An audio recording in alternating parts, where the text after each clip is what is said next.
आज का टॉपिक बहुत ही सेंसिटिव है और अक्सर इस टॉपिक पे बात करने पे लोग शर्माते हैं और इसे टैबू भी माना जाता है। बट हम तो बात करेंगे क्योंकि ये चैनल ही है गर्ल्स टू मॉम्स अनफिल्टर्ड। तो आज का टॉपिक है डिलीवरी के बाद हम कब इंटरकोर्स कर सकते हैं। तो इस वीडियो में आपके सारे डाउट क्लियर हो जाएंगे, चाहे आपकी नॉर्मल डिलीवरी हुई हो या सी सेक्शन। हमें डिलीवरी के बाद क्या क्या प्रिकॉशंस लेने चाहिए, हम क्या क्या एक्सरसाइज कर सकते हैं एंड हम अपना नेक्स्ट बेबी कब प्लान कर सकते हैं। Hello everyone, I am Pooja and you are watching girls to moms unfiltered. इस चैनल पे हम अपनी सारी दिल की बात करते हैं जो और कहीं नहीं हो पाती। इस वीडियो को एंड तक देखना, ये वीडियो आप लोगों के लिए बहुत ही इन्फॉर्मेटिव होने वाला है, चाहे आप गर्ल हो या मॉम। डिलीवरी के बाद ना बहुत ही कॉमन क्वेश्चन आता है कपल्स का कि हम इंटरकोर्स कब स्टार्ट कर सकते हैं। घर वाले, रिश्तेदार, फ्रेंड्स वगैरह सब आपको बहुत सारा ज्ञान दे देते हैं। आपकी प्रेगनेंसी में, आपके डिलीवरी के वक्त, जब आपका बेबी हो जाता है ना, उसके लिए भी उनके पास भरपूर ज्ञान है। बट अगर हम लोग ये पूछ ले कि हम अपना इंटरकोर्स कब स्टार्ट कर सकते हैं, तो लोग हमें कुछ गलत नजरिए से देखते हैं, बोलते हैं अरे इतनी जल्दी क्या है, इतनी जल्दी क्यों हो रही है, रह नहीं पा रही क्या। बट नहीं, आप इस वीडियो को देखने के बाद आपके सारे डाउट क्लियर हो जाएंगे और आप दूसरों को भी अब ज्ञान दे पाएंगे कि कब आप इंटरकोर्स स्टार्ट कर सकते हैं। डिलीवरी चाहे कोई भी हो, नॉर्मल डिलीवरी हो या सी सेक्शन हो, उसमें हमारी वजाइना से डिस्चार्ज आता है और उसे हम लोकिया बोलते हैं। डिलीवरी के बाद 1 to 5 डेज तक हमें रेड कलर का डिस्चार्ज आता है, देन 5 to 10 डेज हमें येलो कलर का डिस्चार्ज आता है एंड देन 10 to 15 डेज हमें व्हाइट कलर का डिस्चार्ज आता है। इसकी ड्यूरेशन डिपेंड कर सकती है पर्सन टू पर्सन। एक तो ये रीजन हो गया कि हम तब तक इंटरकोर्स नहीं कर सकते। डिलीवरी होने के बाद ना हमारे स्टिचेस आते हैं। नॉर्मल डिलीवरी होती है तो हमारी वजाइना में स्टिचेस आते हैं एंड अगर सी सेक्शन हुआ हो तो हमारे लोअर एब्डोमेन में स्टिचेस आते हैं और उनको हील होने में वक्त लगता है। नॉर्मल डिलीवरी में जो हमारे स्टिचेस लगते हैं वो 3 लेयर में लगाए जाते हैं। हमारे जो नॉर्मल डिलीवरी के स्टिचेस होते हैं ना, वो 3 से 4 हफ्ते में ऊपर वाले टांके जो होते हैं वो तो हील हो जाते हैं, बट जो अंदर के हमारे टाँके होते हैं उनको हीट होने में 1 से 1.5 महीने का वक्त लगता है। तो हमें नॉर्मल डिलीवरी में कम से कम 1.5 महीने का वक्त देना चाहिए इंटरकोर्स के लिए। सी सेक्शन के जो स्टिचेस होते हैं वो हमारे लोअर एब्डोमेन में लगते हैं, जिनको वक्त लगता है 1.5 से 2 महीने का बिल्कुल ठीक होने में। सी सेक्शन में हम रिलेशनशिप रख सकते हैं 2 महीने के बाद। अब आपको ये तो पता लग गया है कि नॉर्मल डिलीवरी में हम 1.5 महीने के बाद रिलेशन रख सकते हैं एंड सी सेक्शन में हम 2 महीने के बाद रिलेशन रख सकते हैं। अभी आपको ये तो पता लग गया होगा कि आप कब अपना इंटरकोर्स स्टार्ट कर सकते हैं, बट अभी प्रिकॉशंस बाकी हैं। क्या आपको पता है डिलीवरी होने के बाद एक न्यू होमी में क्या क्या उनकी लाइफ में चेंजेस आते हैं, वो कौन कौन से फेजेस से होके गुजरती है। पहले तो वो फिजिकली इतनी वीक हो जाती है एंड पोस्टपार्टम का उनका मेंटली डिप्रेशन होता है, बेबी केयर करनी पड़ती है एंड उनकी नींद पूरी नहीं हो पाती एंड सबसे बड़ा प्रेशर, सोशल प्रेशर। आसपास के लोग बोलते हैं अरे ऐसे करो बेबी की केयर, वैसे करो, अब तुम्हारा पेट तो अभी भी इतना बाहर है, ऐसे लग रहा है कि अभी भी उसके अंदर बेबी है। बैक पेन रहता है, आपके स्टिचेस पेन करते हैं एंड फ्रस्ट्रेशन। मुझे तो ना डिलीवरी के बाद इतनी फ्रस्ट्रेशन होती थी और मेरी नॉर्मल डिलीवरी हुई थी, मेरे स्टिचेस बहुत ज़्यादा पेन करते थे। और अगर आप मेरा नॉर्मल डिलीवरी एक्सपीरियंस देखना चाहते हो तो इस वीडियो को ज़रूर देखना। अगर डिलीवरी होने के बाद हम अपने इंटरकोर्स में गैप नहीं रखते तो हमारे स्टिचेस पे प्रेशर पड़ने का चांसेस होता है, जिससे हमारे स्टिचेस टूट सकते हैं, ब्लीडिंग के चांसेस बढ़ जाते हैं और उसमें इंटरनली इंजरी होने का चांसेस होते हैं। तो आपको डिलीवरी के बाद ही रिलेशन नहीं रखना चाहिए, क्योंकि वो हमारा हीलिंग पीरियड होता है और तभी ऐसे नहीं बोला जाता कि माँ का 45 डेज तक अच्छे से ध्यान रखना चाहिए। और रिलेशन रखने से पहले मैं सभी फादर्स को टिप्स देना चाहूंगी कि आपकी वाइफ की रजामंदी जरूर होनी चाहिए, क्योंकि डिलीवरी के बाद कभी कभी जो न्यू मॉम होती है वो 1.5 महीने 2 महीने तक भी प्रॉपर प्रिपेयर नहीं हो पाती। कभी कभी न्यू मॉमीज कंफर्टेबल भी नहीं हो पाती एंड उनकी सेक्सुअल डिजायर भी कम हो जाती है। ऐसा इसलिए होता है, फीमेल्स के अंदर एक हार्मोन होता है जिसे हम ईस्ट्रोजन हार्मोन बोलते हैं और ये ब्रेस्ट फीडिंग करवाने की वजह से ये हार्मोन गिर जाता है। ये वही हार्मोन होता है जिससे हमारी सेक्स डिजायर इंक्रीज होती है। जब फीमेल्स के अंदर सेक्स डिजायर ही नहीं होगी तो सीधी सी बात है वो सेक्स के लिए कंफर्टेबल भी नहीं हो पाएंगी एंड इसी वजह से वजाइना ड्राई रहने लगती है एंड आप अगर उस टाइम पे सेक्स करोगे तो वो आपके लिए बहुत पेनफुल होगा। अगर मैं आपको अपना एक्सपीरियंस बताऊं, आफ्टर डिलीवरी जब हमने फर्स्ट इंटरकोर्स करा था वो भी मेरे लिए पेनफुल था। ऐसा इसीलिए ही था क्योंकि मेरा ईस्ट्रोजन लेवल कम हो चुका था एंड मेरी वजाइना भी ड्राई रहने लग गई थी और मुझे ना ऐसा लगता था कि मेरी वजाइना में अभी स्वेलिंग है। जब मेरी डिलीवरी के 2 महीने हो गए थे उसके बाद ही मैं आपको अपना एक्सपीरियंस बता रही हूँ। सोचो तब भी मेरी वजाइना ड्राई थी ऐसे में मैं किसी के पास नहीं गई कि मैं सीधा अपने डॉक्टर के पास गई थी। तो डॉक्टर ने मुझे बोला था आप लुब्रिकेंट यूज़ कर सकते हो। मार्केट में ऐसे बहुत सारे लुब्रिकेंट अवेलेबल है जो आपका इंटरकोर्स प्रोसेस ना ईजी बनाते हैं। मैं कपल्स को एक एडवाइस देना चाहूँगी, अगर आप अपने इंटरकोर्स में सलाइवा का यूज़ करते हैं तो प्लीज़ वो बंद कर दीजिए। सलाइवा का यूज़ करने से फीमेल में इन्फेक्शन के चांसेस बहुत ज़्यादा बढ़ जाते हैं एंड जो मेल की स्पर्म क्वालिटी होती है वो भी डिक्रीज होने लग जाती है। और एक रीज़न और होता है कि फीमेल्स इंटरकोर्स के लिए रेडी नहीं हो पाती, और वो होता है कि उनकी बॉडी में बहुत सारे चेंजेस आ चुके होते हैं।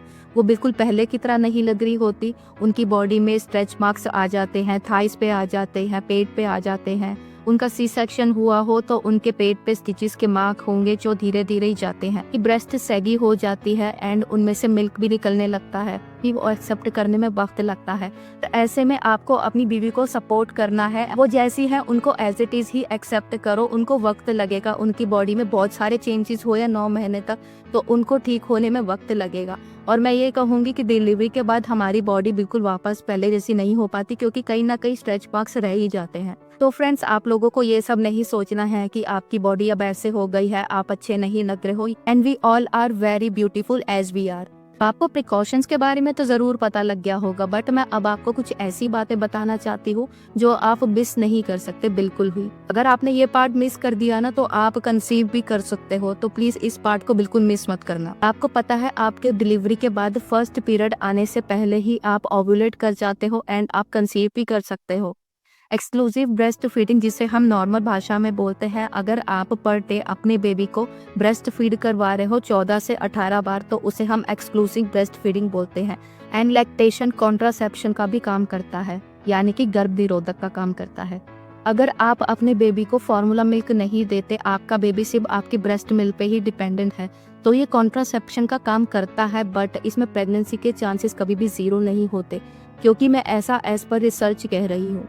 इसमें कहीं ना कहीं डर होता है कि आप कंसीव कर ही जाओ। हम इन सब के बारे में बात नहीं करेंगे, क्योंकि इसमें चांसेस होते हैं कहीं ना कहीं आप कंसीव कर जाओ, आप प्रेग्नेंट हो जाओ। तो प्लीज़ इसमें कोई चांस मत लेना। बहुत से लोग आपको बोलेंगे कि आप बच्चे को अपना ही दूध पिलाते हो तो तुम्हारे प्रेगनेंसी के चांसेस नहीं होते। प्लीज़ आप उनकी बातों में मत आना। आप डॉक्टर से ये एडवाइस लेना कि आप अपने कॉन्ट्रासेप्शन के लिए क्या क्या यूज़ कर सकते हैं। इन वजह से ना कपल्स डॉक्टर के पास आते हैं कि हमने इंटरकोर्स करा था और मुझे लगा कि मेरा पीरियड तो आया ही नहीं, तो मैं कंसीव कैसे करूँगी, मैं तो ओवुलेट हो ही नहीं सकती। तो प्लीज़ ये चांसेस अवॉइड करना। आपकी अभी बॉडी खुद ही हील हो रही है। हमारी बॉडी को ना बहुत टाइम लगता है बिल्कुल फिट होने में, तो आपको कोई चांस नहीं लेना है फिर से प्रेग्नेंट होने का, और इसमें रिस्क भी बहुत ज़्यादा होता है। आपको अपने डॉक्टर से ज़रूर बात करना है अपने बर्थ कंट्रोल मेथड के लिए। मेरे केस में डॉक्टर ने मुझे खुद ही बता दिया था। जब मैं अपने डॉक्टर के पास 1 वीक के बाद जो अपना चेकअप करवाने गई थी, तब मुझे डॉक्टर ने सब कुछ बता दिया था कि क्या क्या आपको चीज़ें फॉलो करनी है। तो मैं आपको यही कहूँगी, आप अपने डॉक्टर से ज़रूर एडवाइस लेना, प्लीज़ कोई रिस्क मत लेना।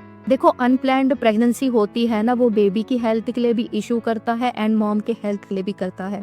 किसी किसी को ना नॉर्मल पीरियड 2nd मंथ में ही स्टार्ट हो जाते हैं, 3rd मंथ में, 6th मंथ तक भी स्टार्ट होते हैं। अगर मैं आपको अपना केस बताऊं, अगर आपने मेरा आफ्टर डिलीवरी एक्सपीरियंस का वीडियो देखा है तो आप लोगों को पता होगा मुझे जो वजाइना डिस्चार्ज आया था वो कम ही आया था। ऐसा इसलिए हुआ था क्योंकि मुझे नर्स ने अच्छे से क्लीन कर दिया था, तो मुझे इतना डिस्चार्ज नहीं आया था। और जो मेरा नॉर्मल पीरियड था ना, वो 3rd मंथ के बाद ही स्टार्ट हुआ था। बट गॉड नोज मैं कब ओवुलेट हुई थी, बट मैंने ऐसा कोई रिस्क नहीं लिया था। और मैं आप लोगों को एक बात बताऊं, जो डिलीवरी के बाद आपका फर्स्ट सेक्स होगा ना, वो नॉर्मल सेक्स नहीं होगा जैसे आप पहले किया करते थे। धीरे धीरे चेंजेस होने में टाइम लगेंगे, तो प्लीज़ आप बहुत प्रेशर के साथ मत करिएगा, बिल्कुल रिलैक्स होकर आपको करना है।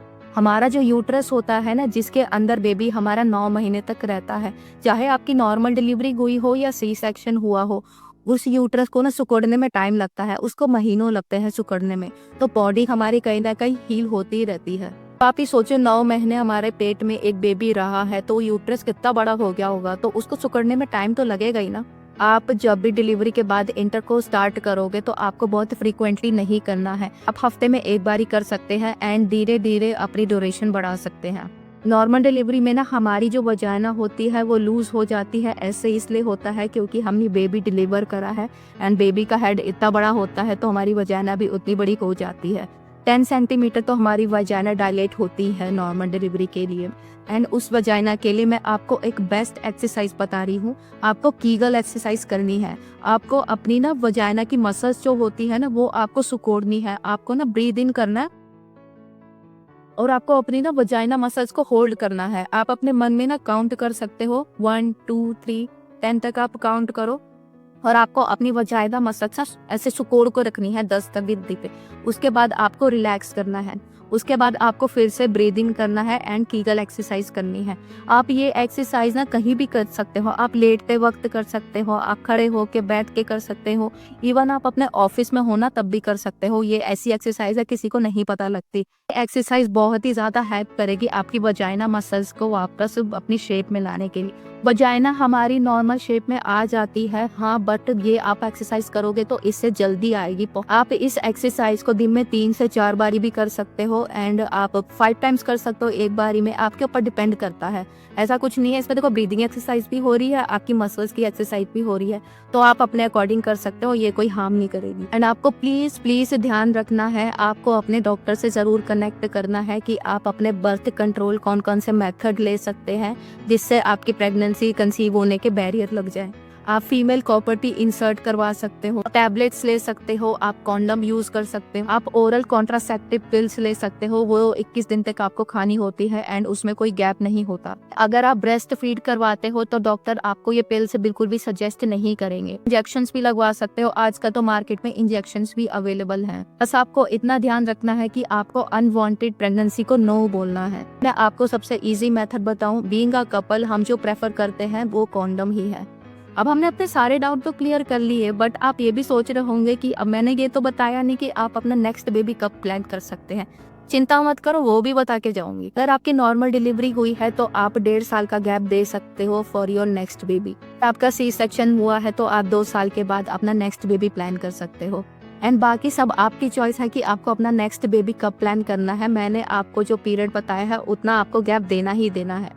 होप अब आपके सारे डाउट क्लियर हो गए होंगे और अब आपको किसी से पूछने की ज़रूरत नहीं होगी और अब आपको कोई भी जज नहीं करेगा। हाँ, बट अपने डॉक्टर से बात करने में कभी मत शर्माइएगा। अब लोग आपको ज्ञान दे या ना दे, आप दूसरों को जरूर ज्ञान दे सकते हो। एंड अगर आपको ये वीडियो इन्फॉर्मेटिव लगा हो तो आप इस वीडियो को प्लीज एक लाइक जरूर करके जाना। एंड अगर आपको मुझसे बात करना अच्छा लगता है तो आप मेरे चैनल को सब्सक्राइब भी कर सकते हो। मैं आपको कभी जज नहीं करूंगी, आप मुझसे अपनी दिल की सारी बातें कर सकते हो।